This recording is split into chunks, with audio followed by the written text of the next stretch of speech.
Welcome to the Friendly Podcast Guide, sorting through podcasts so you don't have to. I'm Andy Smiley, and I want to help you discover the right podcast without having to listen to an entire episode. Now, let's talk podcasts. Hello! Today I will be talking about another option for you when it comes to getting your news, the Washington Times Front Page Podcast.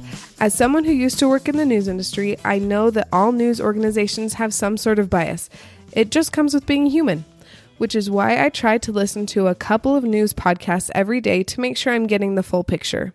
Allsides.com puts the Washington Times newspaper as quote-unquote leaning right, which I interpret as center-right, on their media bias chart. I'll link the article that shows the media bias chart in the show notes. Here are some other details about the podcast. The show description says, the Washington Times Front Page Podcast delivers real, trusted news you want to hear in 5 minutes or less, 5 days a week. The length is 5 minutes or less, which I am very grateful for because I do listen to a couple of news podcasts every morning, and that can start to add up. As far as being kid ear friendly, George Gerbo, the host, never uses vulgar language, but this podcast does cover the news of the day, which can sometimes be stuff that you don't want your kids to hear. The podcast is ongoing and it is available every weekday morning. Before we learn more about the vibe of the show by listening to a clip, we're going to take a quick break to talk about bookshop.org.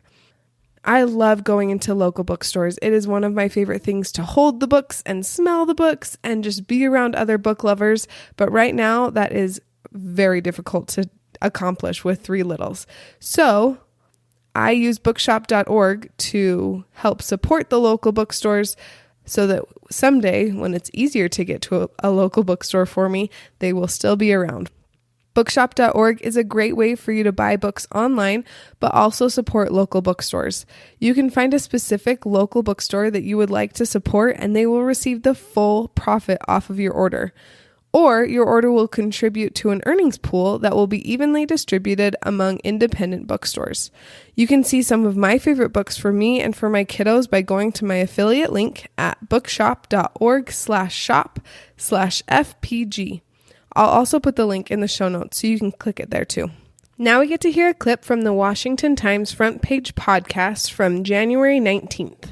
The Biden administration's scramble to prevent a Russian invasion of Ukraine will shift into high gear, with Secretary of State Antony Blinken visiting the Ukrainian capital of Kiev to show support. Guy Taylor reports the Kremlin denies any plans to invade Ukraine and accuses NATO of sparking the crisis by moving its forces and arms nearer to Russia's borders and refusing to rule out membership for former Soviet states such as Ukraine and Georgia. The Biden administration says it is Russian President Vladimir Putin who is exacerbating tensions and making it hard to strike a diplomatic resolution. U.S. officials have stopped short of outlining what action they're willing to take to prevent Putin from repeating the events of 2014 when Russia forcefully annexed the Crimea Peninsula from Ukraine. Blinken will also hold a high-stakes summit with Russian Foreign Minister Sergei Lavrov later in the week. An unlikely mix of conservatives, liberals, homeschoolers, and teachers' unions are citing pandemic-era virtual education as a reason to end K-12 standardized testing. The last 2 years of online instruction have interrupted the months of classroom time needed to teach and administer the tests. Sean Salai reports some state education officials have implemented alternatives, and those in Illinois and Florida have considered altering or abandoning their assessments. Opponents of standardized testing say some children have stronger test-taking skills than others, and many colleges have de-emphasized the influence of scores on applications. Until the pandemic, most schools didn't make any changes because of the billions of dollars in federal education funding that is tied to the system. New York Governor Kathy Hochul is running the Empire State because scandal sank Andrew Cuomo, but she's on pace to now win a full term with record fundraising, high approval ratings, and sizable polling leads. Tom Howe reports former New York City Mayor Bill de Blasio said this week he won't challenge his fellow Democrat. That comes 1 month after New York Attorney General Letitia James dropped out of the primary, which is scheduled for June 28th. A Siena College poll released this week said Hochul had the support of 46% of Democrats, compared with 12% for de Blasio, 11% for New York City public advocate Jamon Williams, and 6% for Congressman Thomas Suozzi, with 24% unsure or naming another candidate. A reminder that you can find all these stories at WashingtonTimes.com/front page. If you don't have access to the Times yet, you can visit WashingtonTimes.com/George for a special subscription offer.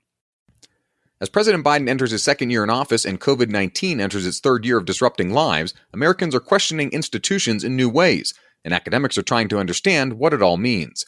Seth MacLachlan reports as of last year, 13 of them had less than 50% of public confidence. Small businesses and the military remain well respected, and police squeaked back above 50% after slipping in 2020, the only institution that saw an increase in confidence last year. Public health officials worry the lack of confidence is hurting efforts to control the pandemic. People on the political right have long tuned out the Biden administration's admonitions, and those on the left are starting to do the same. As bad as things may seem to be, polling numbers show they've been worse. The average confidence rating for all the institutions' Gallup surveys was 33% last year. The number dipped to 31% during former President Barack Obama's second term and reached 32% at one point in former President George W. Bush's second term. And finally, President Biden's first two speeches of 2022 set a stern and combative tone. Jeff Murdoch reports the tough talk came in bookend speeches last week to mark the anniversary of the January 6th attack on the U.S. Capitol and to push for reforms of the nation's election laws. Democratic strategists say taking a more cantankerous tone is a way to raise the stakes for voters ahead of midterm elections. The president changed his tone after a couple of political losses over the end of the year. His Build Back Better plan was thwarted by fellow Democrats, and inflation hit its highest level in 40 years, among others. Again, that was the Washington Times Front Page Podcast.